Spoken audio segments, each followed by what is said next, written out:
Well, week 3. I guess that's what I have to say.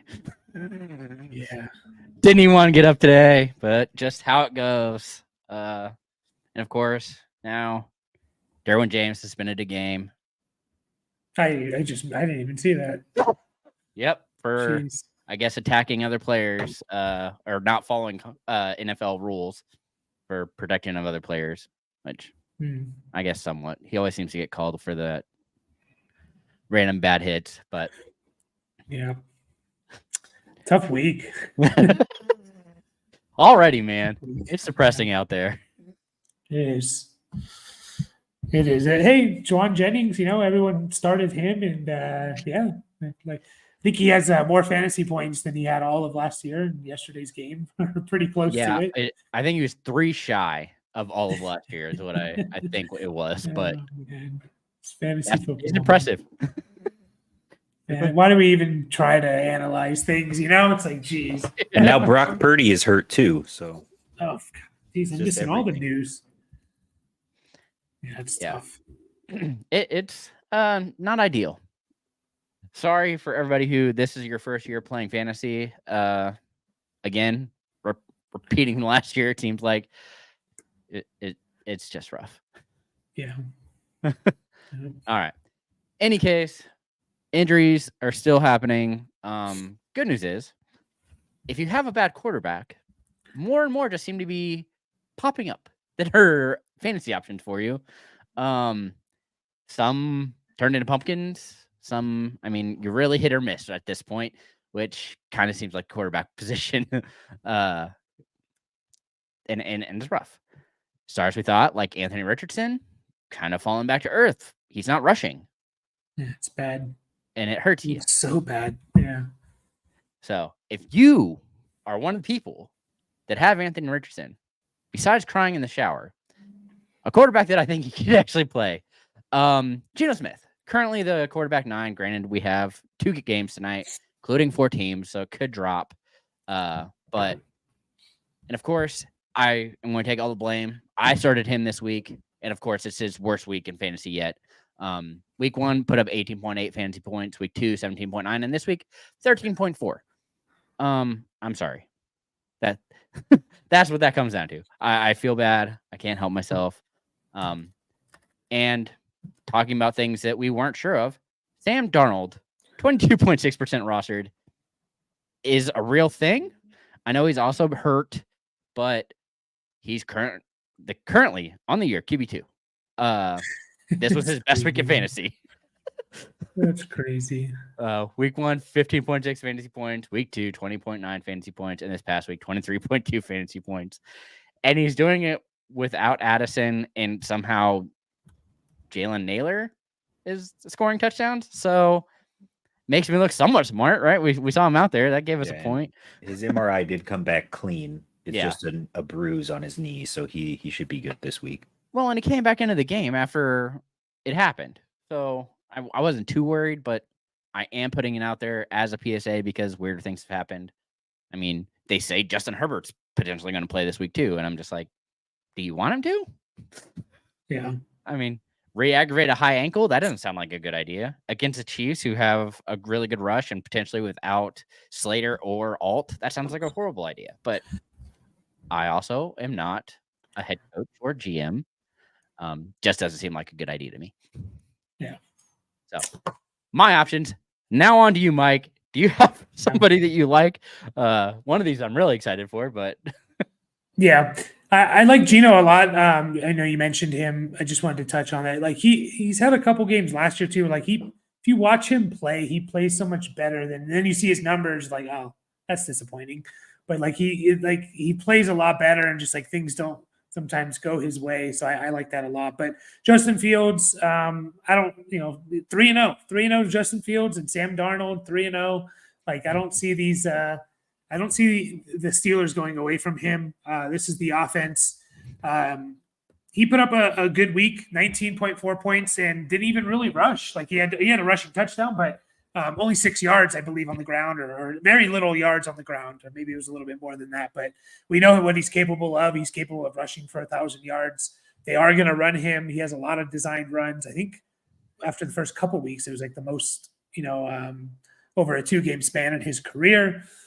So yeah, I mean, he's going to get more comfortable in this offense. And so I still like Justin Fields, who somehow went down from week 2 to week 3. I think he was over 30% heading into week 3. But Andy Dalton is, I think it's amazing with these, we see it with Flacco last year, Andy Dalton in one game last year, Andy Dalton this year. It's like, I don't know what it is. Is it the quarterbacks, like the new young quarterbacks? Are they just not as prepared at reading defenses? You get these old guys who come in and are like, yeah, I got this. I've been in the league because like Dalton and Flacco in their prime were kind of like the stand. They were like that average tier, and like you fall below it, you're getting into bad quarterbacks. You go above it, they're like right in that middle. And now they're like, are they?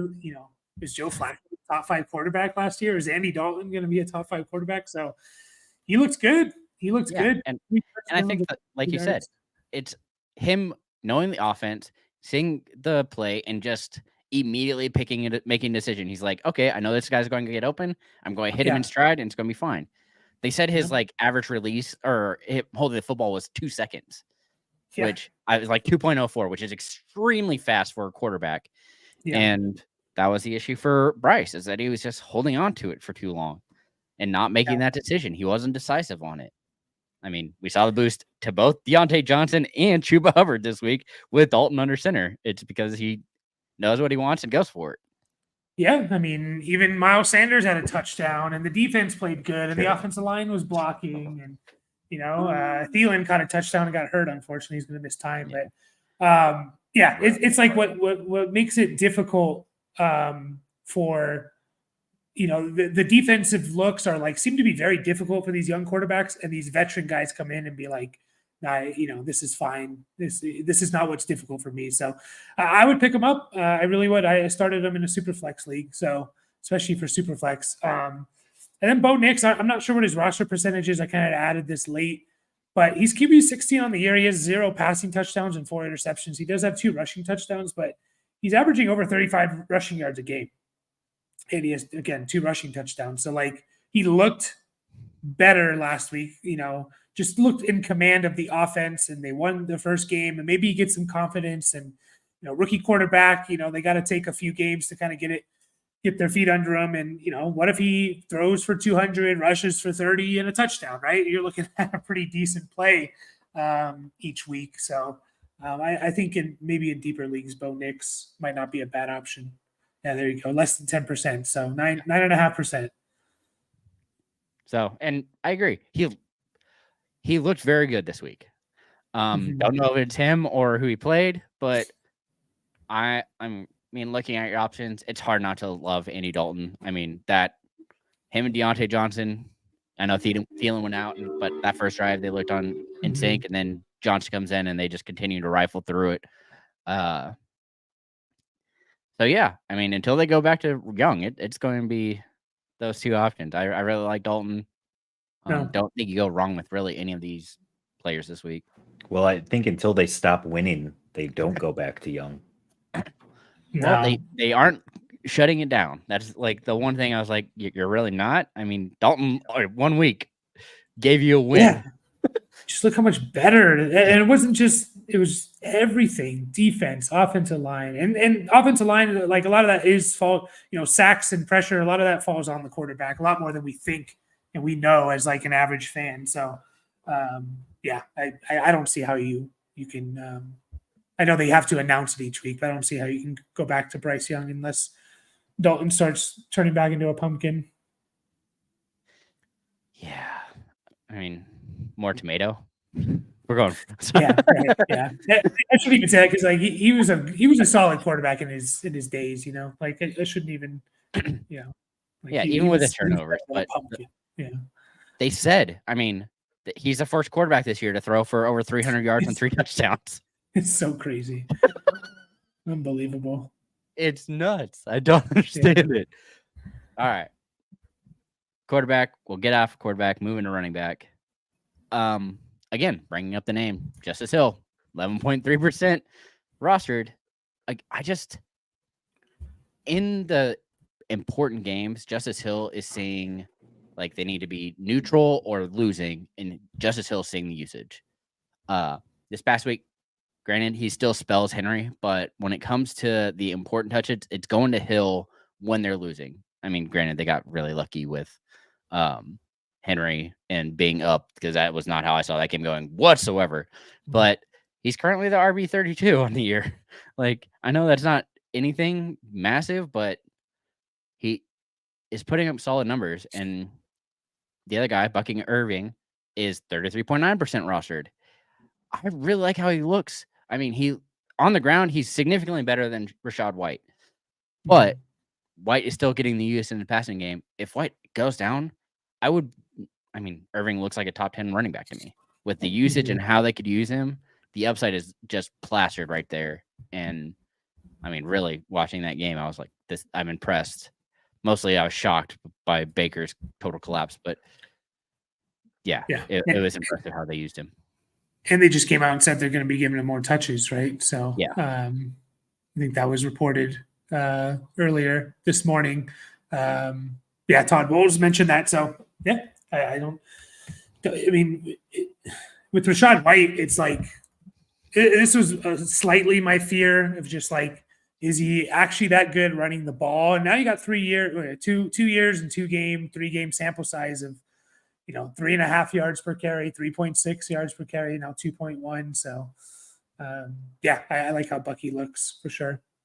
Cam Akers, if you need to start this week, we don't really know. Mixon and Pierce probably still up in the air. I don't think it's necessarily ruled out for those guys, but possibly if you desperately need something for this week, Cam Akers seemed to be the guy. They did use Dare Gumbawale in the passing game, and even at the goal line. Actually, I think there are a few goal line stats. I don't know if that was late in the game or not, but for early downs, and if the Texans have a good offensive game, you could see a decent game from Cam Akers. So don't hate that one. Braylon Allen looks really good. I'm curious, like, do you think he has Braylon Allen? Do you think he has like standalone value? Because he kind of does the first or the last couple of weeks, but is that more just he got lucky with the touchdowns, or is he going to have some standalone value here, or just a handcuff? I mean, again, I don't think that it's ever going to be him just by himself. It's always going to be a committee with those two.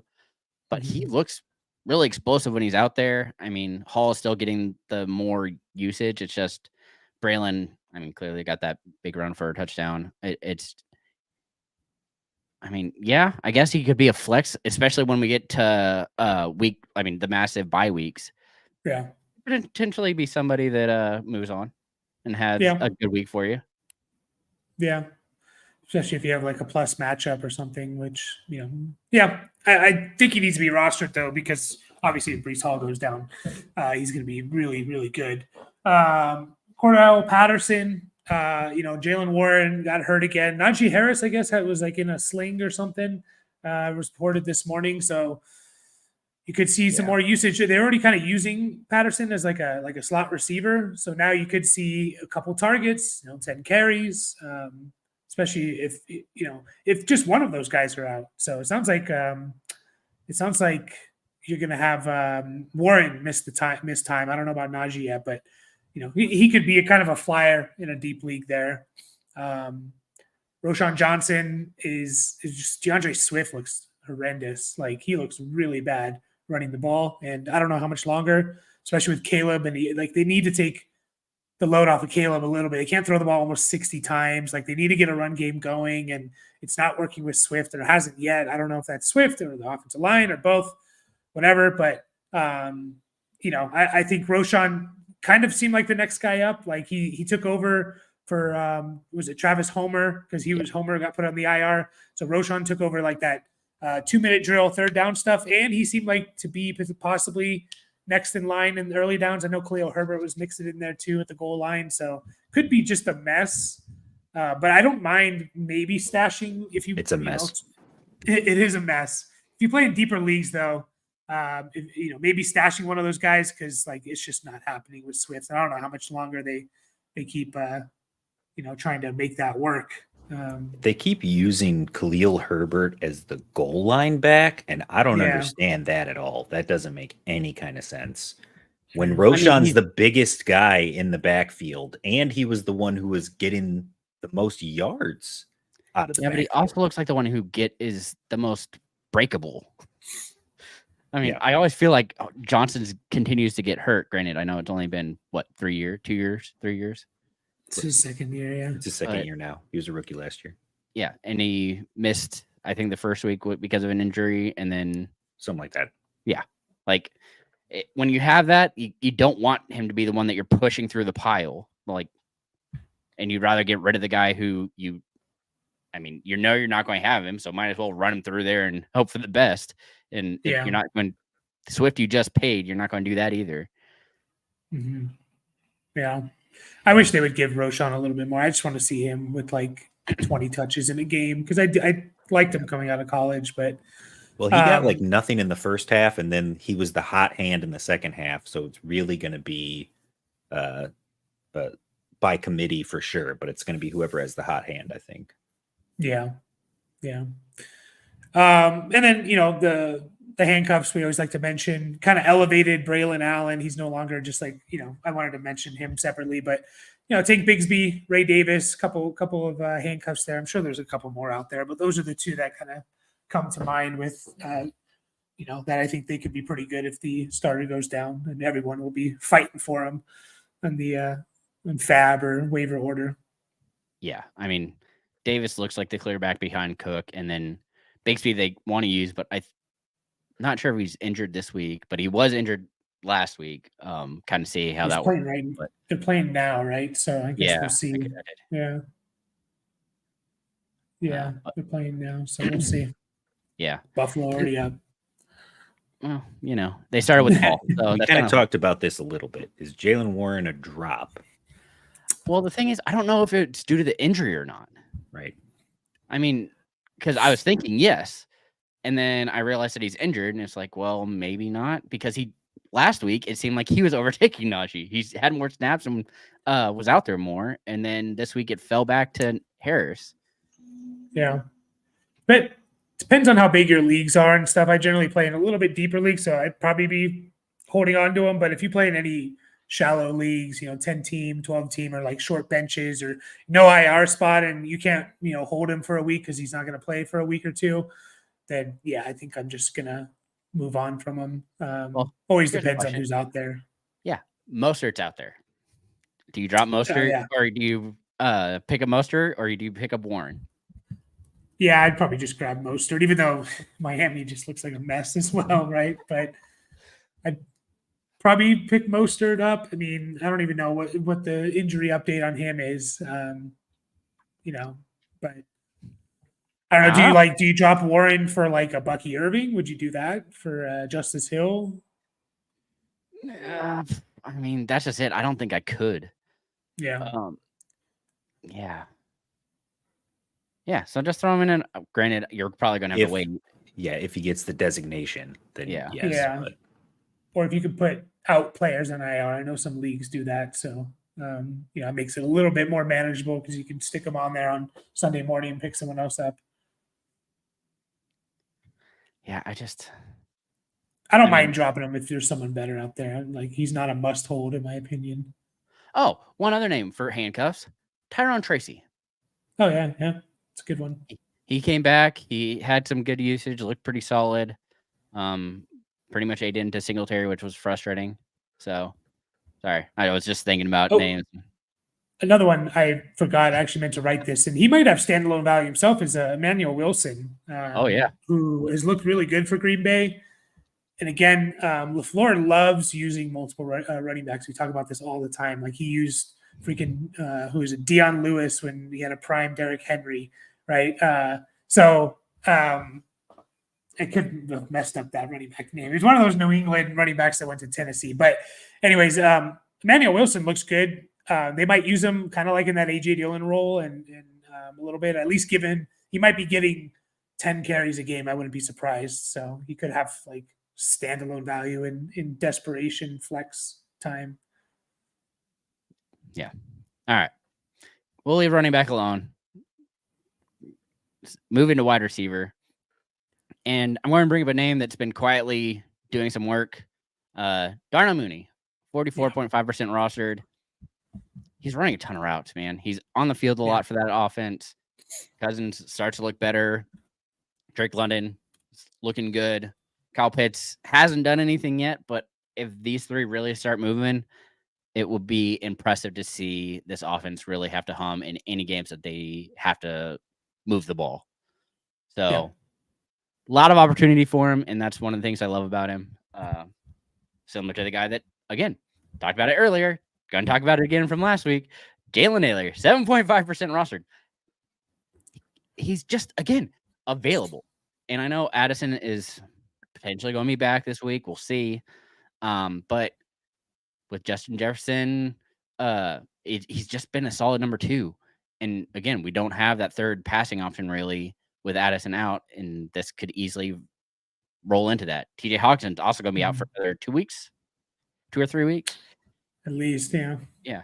And so as the third pass catching option, I think it's pretty solid to have him out there. And if he scores a touchdown, you're going to be really happy. I mean, this past week, it was 12 fantasy points, and he only was 3 for 36 and a touchdown. He's beating a lot of guys this week. I love the Darnell Mooney call for sure. Like, especially if you kind of like throw out a little bit week 1 with the Falcons, Kirk Cousins didn't play preseason, first game off the Achilles. Like, you throw that out a little bit. You just look at the last 2 games. You're like, yeah, like Darnell Mooney is going to be, he's just going to be a good piece this year for sure.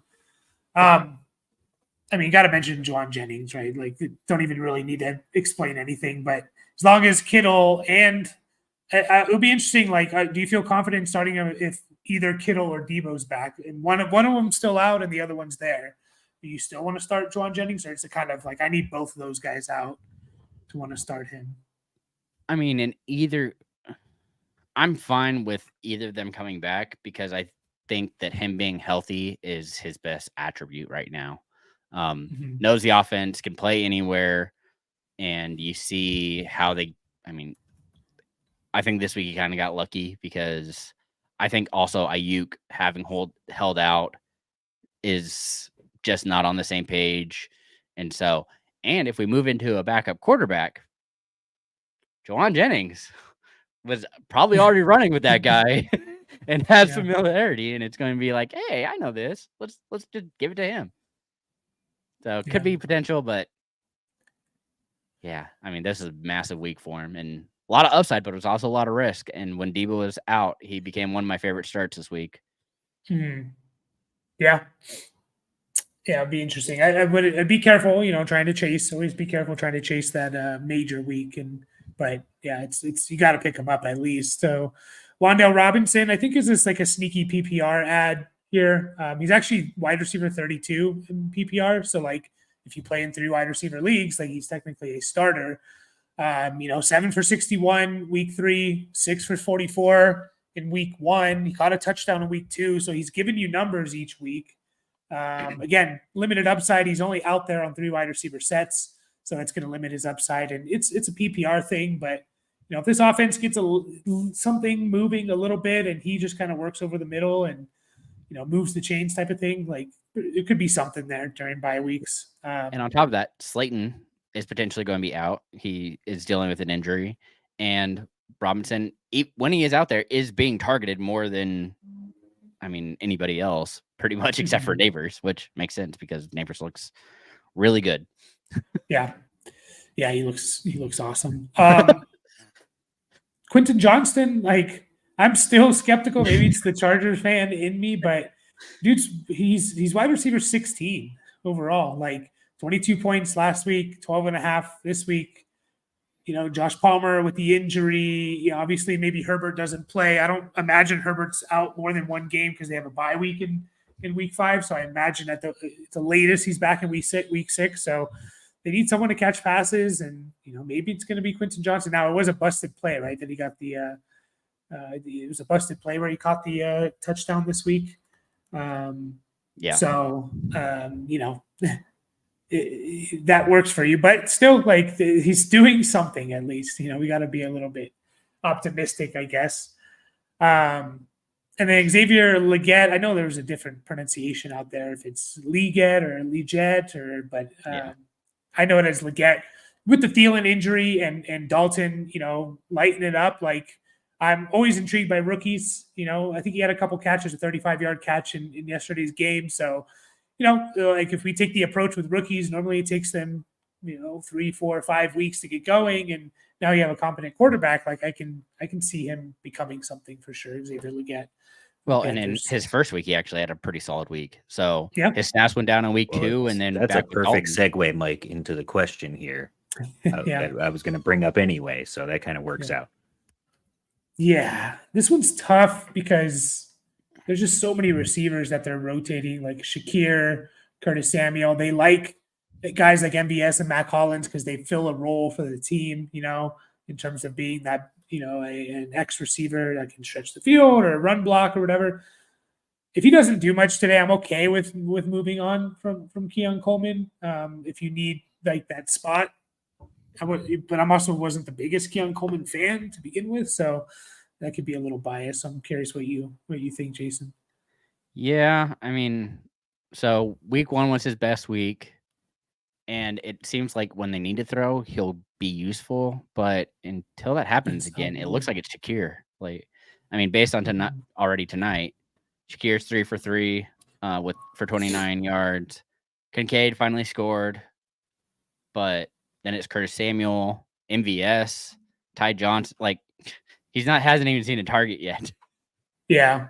The difference between him, like, I don't see, like, I can see Xavier Leggett having like just a huge breakout game and like, all right, we're gonna start him. I don't see Coleman like just putting up huge numbers for a game. I can see him having good numbers like week 1, 4, solid passable numbers, 4 for 50, 5 for 70, but like, you're going to need to see those type of numbers for like multiple weeks before you feel like you want to start him. Whereas like Leggett, I feel like I could see just a monster, like 150-yard game breakout because he's kind of has that natural freakish ability. So that's kind of the difference between the two for me. Coleman's and also on a run first team, first offense. So that doesn't help the volume. But I think the biggest thing with rookie wide receivers, and you kind of have to know it when you're getting into it with the draft, is just everybody kind of wants to be Marvin Harrison and Malik Neighbors and have a guy they can start from day one. And for most rookie wide receivers, that's really not the case. I mean, you got to remember, even a guy like Odell Beckham was literally nothing until week 9 or 10 of his rookie season. So you're really just holding these guys as later in the season lottery tickets. If you've got the roster space to hold them, I would, to see if they can learn the playbook, get that rapport in practice, and break out. But if you need the roster space, you're fine to cut them loose. Yeah. Yeah. And then players to watch, again, Alec Pierce continues to put up solid numbers. Same team, Josh Downs came back, saw a good target share, had good usage, kind of eased him in. And then Jalen Tolbert still seems like the other guy. I mean, for CeeDee Lamb and Ferguson, Tolbert's also getting looks. And so on an offense that, I mean, seemed to do something there in the fourth quarter, but outside of that, it was kind of terrifying for anybody who played Dak this week until that fourth quarter came kicking in pretty strong. Yeah. I would throw out like Tutu Atwell. He had a good game, 4 for 93, and we saw him be good last year when Cooper Kupp was out, and then it was like weird, like when I guess they felt, I don't know, Demarcus Robinson kind of like took over and was a little unsure as like the wide receiver 3. It was like, what happened to Tutu? And maybe they just liked Demarcus in that role, and Tutu's more of a if Kupp's out type of role. So he might be someone to keep an eye on. Romeo Doubs is still not rostered very, very much. And when Jordan Love comes back, I think he could be pretty good. Michael Wilson's another one with like the Trey McBride potentially injured, and he just looks good. I don't think he's ever going to get enough volume, but he looks like a good player. So, yeah, I mean, those are, again, really good points. But I got hold of before you get to tight end, because I know you're about to transition. All right. I want to throw out there for the chat, because I do see there are like a handful of questions in here. Remember that today we're the wire. We're doing waiver wire. We're doing ad drop. If you guys have trade questions or start sit questions for the week, come back Wednesday or hit the link in the video description. Come join us on the Discord. We can answer it there. Good call. Yeah, I always forget about that. Do we have to talk about tight ends? They're so bad this year. Yeah. Oh my gosh. What are you talking about? Throw a dart. Jeez. Well, this might be your. I mean, that's been really gaining some steam here this year, Steve. It's been a pretty common topic on pretty much every fantasy football site. It's pretty great. I'm loving it. I'm living the dream over here. I've never been the one to be like, oh, we got to get rid of the position, just add another flex. I'm like slowly turning that way now. I'm just like, maybe we should just do that. Oh, yeah. When your top ones aren't producing like they should. Granted, Kincaid looking like he might have a chance this week he's going to be a top 12 tight end already based on him scoring. So not that that's saying a whole lot. That could be any player, but it helps a little bit. Yeah. Not a whole lot, but a little bit. Yeah. Guess the touchdown, win the week. That's how that works. Yep. Well, yeah, more often than not. I sat Dallas Goddard. Wow, my words. Dallas Goddard. Yeah, Dallas Goddard. So that was fun for Hunter Henry, who is the tight end that I told everybody to pick up last week. Thought he was going to be excellent. And then they decided to start playing their other tight end, and they dang near split. Talk about frustrating. He still ran, majority of the snaps.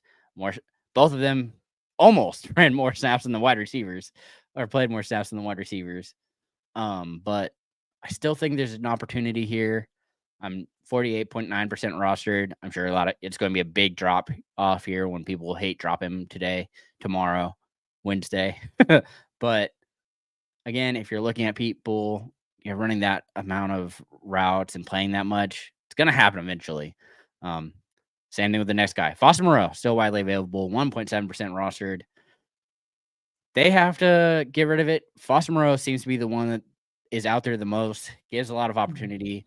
Taysom Hill being injured seemed to help, but it's just for some reason, Carr isn't looking there. He's going to Shaheed. He's going to Olave, Kamara.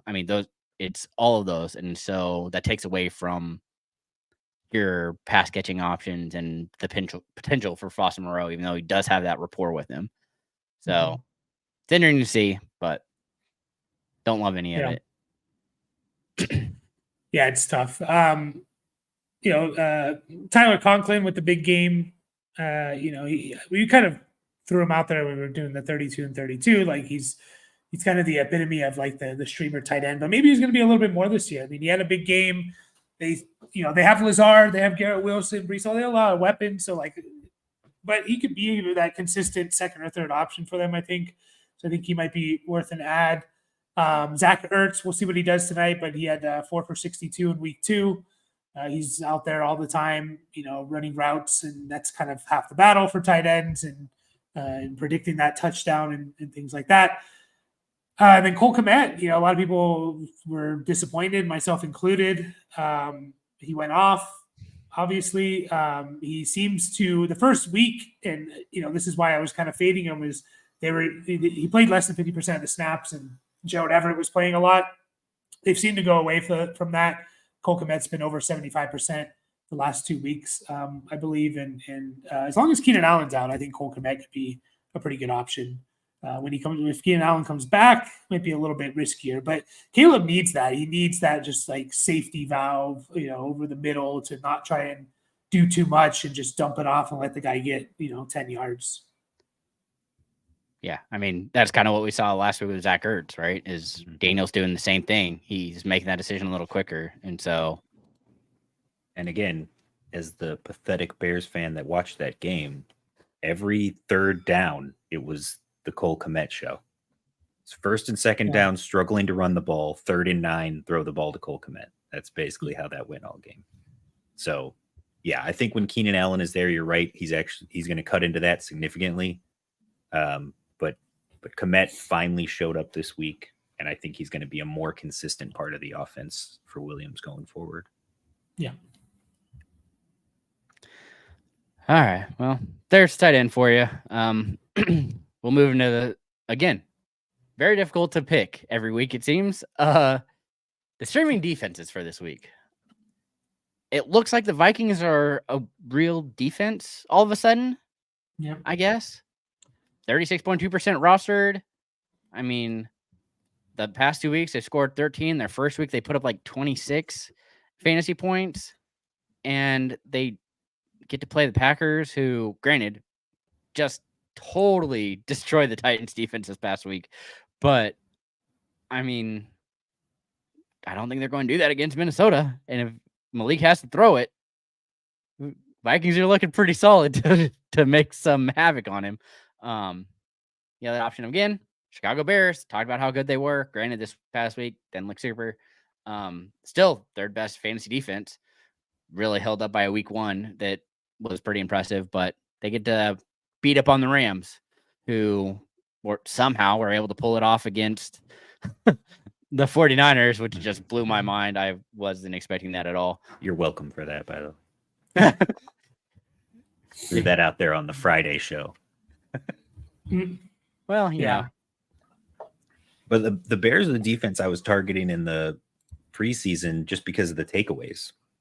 Second half of the season, when they started getting pressure with Sweat in the lineup, they were intercepting the ball like crazy. Yeah, week 1 against the Titans, it helped that they scored 2 touchdowns on defense and special teams.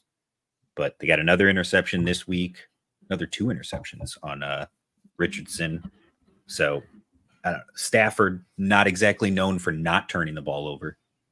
So I think they have a definite chance to cash in on that again this week.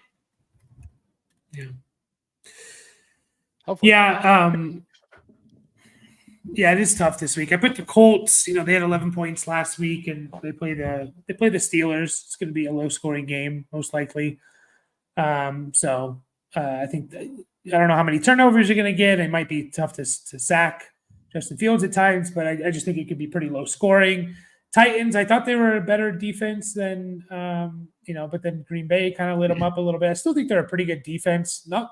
Maybe not great fantasy wise. They haven't put up great fantasy numbers, but they get the Dolphins. So, you're facing Skylar Thompson or Tim Boyle or Tyler Huntley. You're facing one of those guys. So I like those, especially if it's, Thompson or Boyle. At least we've seen Huntley do something, but Pro Bowler, by the way.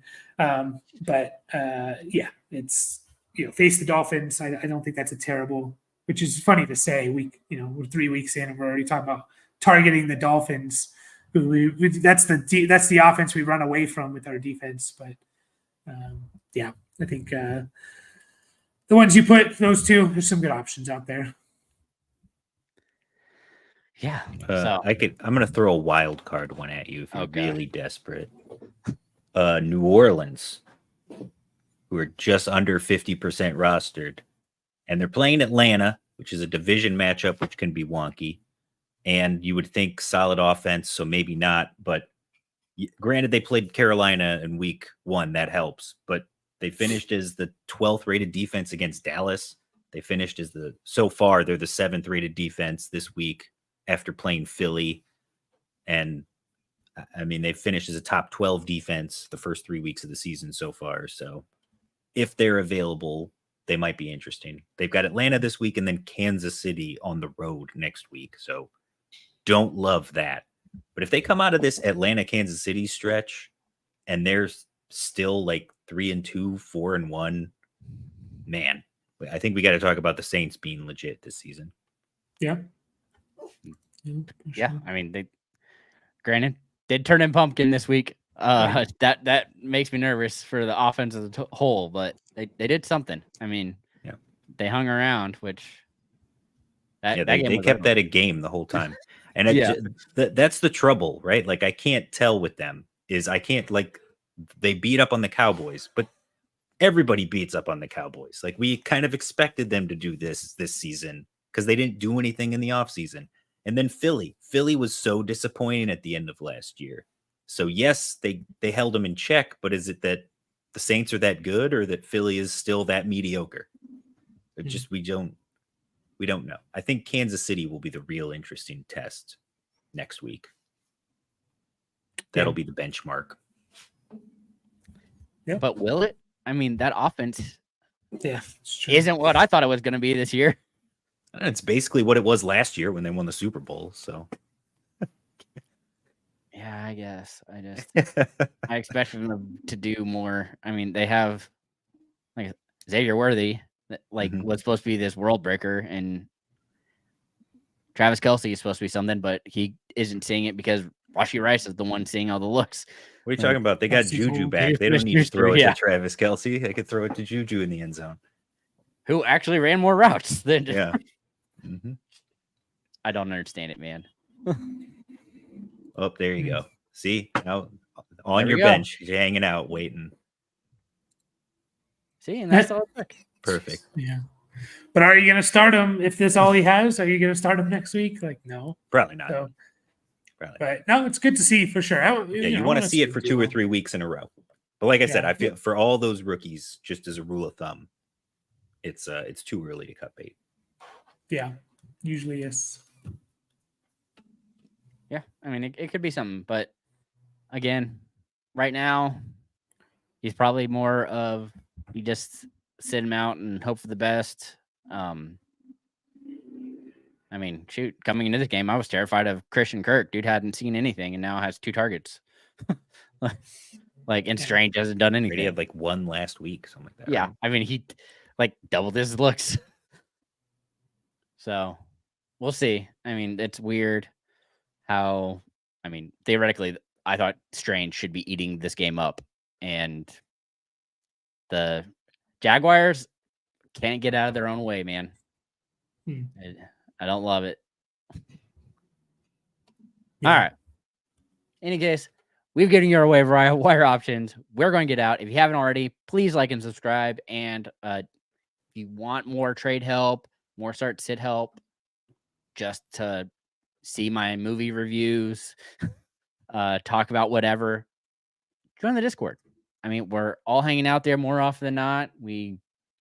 Thankfully, Mike and Steve do a lot of the trade stuff because I will not touch that the best I can unless I absolutely have to, because there's never enough information for me, and it's going to be paragraphs upon paragraphs for me to give you any kind of insight. But they will help you out. And then always have start to sit. We're a fun bunch. I really like everybody that's in there. They'll hang out with me tonight. They'll hang out on Wednesday. They'll hang out on Thursday. They'll be back on Sunday. And it's just a good old time. All right. Anyway, we're going to be done. I'm ready to get out of here. Have a good week. And as always, remember to keep up the nonsense.